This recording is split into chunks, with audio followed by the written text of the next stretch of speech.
The hardest thing for us is to ignore the content coming through from our listeners on a daily basis. Every day, people find us, make contact with us, and say, "Can you help me?"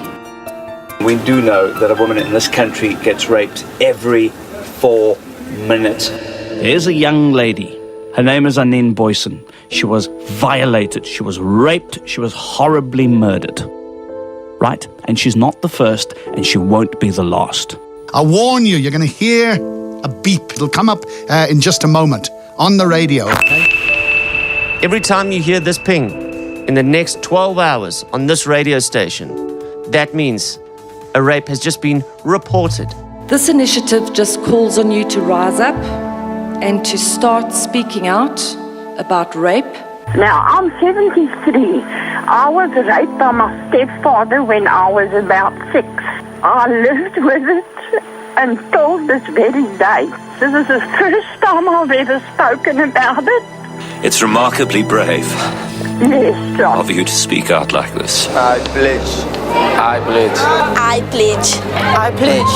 I pledge to uphold the Constitution of the Republic of South Africa, to abide by the laws of the country, to respect the rights of others, irrespective of age, race, gender, or sexual orientation, not to rape or commit any form of sexual harassment, abuse, or violence, to report any form of wrongdoing to authorities, to honor the responsibilities that come with these rights, and to be a good citizen.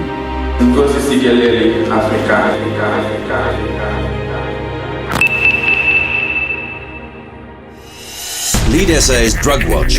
We are facing a chemical warfare. This chemical warfare is eating right into the moral fiber of our societies, and these drug dealers know no boundaries. Drug Watch aims to squeeze the space in which drug dealers are able to operate in and to enable communities to deal with the problems they are facing. Before we started it, we were a very happy family. Just when he started to tip, his whole life changed. I have go one hit, and after that another hit will be good.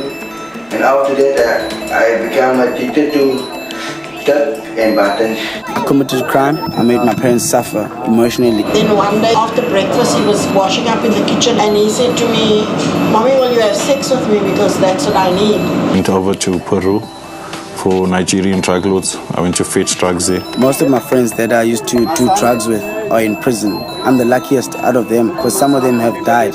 What made me change my life, turn my life around, I did almost kill my nephew yesterday when I was on drugs. Turning point in my life was when my mother said to me that she would prefer it if I died rather than to see me doing this to myself. I was mourning Troy for 10 years, being alive. Don't give up. You can get your life back. Don't be ashamed to ask for help. Brought to you by Lead SA.